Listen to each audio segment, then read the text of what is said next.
แปลกกับที่ว่าปวดกระดูกทับเส้นที่แง่แล้วก็เป็นกรดไหลย้อนอืมก็เป็นก้อนเนื้อที่โตขึ้นโตไวๆแหละโตเอาอย่างเงี้ยกับใจไม่ดีก็เลยมากันนี่ค่ะให้ปู่เป่าให้ก็หาย อื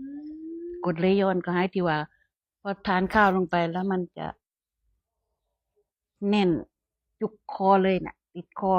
กินน้ำก็ไม่ลง แบบแคนมาแล้วกินน้ำก็ไม่ลงเลย มันจะไหลออกคืนกันนี่อืมแต่มาที่นี่ก็หาย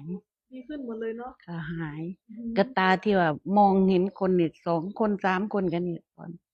ก็หาย อืแต่มว่ายังฟางอยู่อืมแต่ก็ยังชัดกว่าแตก่อนนะเป็น2 คน 3 คนสอนกันมาเลย อ่า อืมแต่ก็หายละเหลือแต่ว่าก็ยังลายๆฟางๆอยู่ อือื ม มตอนเนี้ย ตอนนั้นทำกี่ครั้งทำข้อมอกี่ครั้งที่ว่าภาพซ้อน มา2 ครั้งไง อ๋อ ที่อาจารย์บอกให้มาอีกครั้งก็หาย เออ แล้วเนี่ยก็ อืม ไม่เห็นภาพซ้อนแล้ว อืม อืม อืมมา4 ครั้งแล้วเนาะ ค่ะ สุดยอดไปเลย ค่ะ คุณยายโชคดีมาก ค่ะ คุณยายมาจากไหนอะคะ มาจากอำเภอพิมายนะ อ๋อ คะมา2 3 4 ครั้งครั้งที่4ค่ะ ที่มาลื่นลมใหม่นี่แหละเลยมา อืม ปวดก็ไปฉีดยา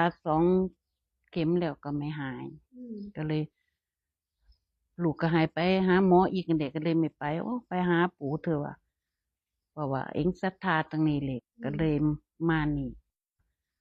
เพราะว่าเอ็งศรัทธาตรงนี้เลยก็เลยมานี่เพราะว่าหายหลายๆอย่างเลยก็เลยอยากมาตรงนี้ อืม ก็เลยให้ลูกให้หลานพามา นี่แหละค่ะพี่น้อง ความเชื่อไม่มีตัวตนแต่มีอิทธิพลต่อความสำเร็จ ศาสตร์ภูมิปัญญาโบราณ พี่น้อง ไปจนทั่ว อืม หมดทั่วประเทศอะไปอุบลสุดหนูไปหนูตั้งไหนก็ไปหมดแหละ อืม แต่ก็ไม่หาย อืม เคยปวดเนาะไปให้เขาตั้งตอกลิมตอกอะไรก็ไป อืม แต่ก็ไม่หาย อืม มาให้บูเป่าไม่ต้องเจ็บปวดเลยเนาะ จ้ะ สบาย นะคะ คุณยายโชคดี ปู่ไตอยู่ถึงเดือนมกราคมนะคะ แล้วจากนั้นท่านยาวเลยนะคุณยาย ไปต่างประเทศยาวเลย นี่ก็เพิ่งกลับมาจากต่างประเทศ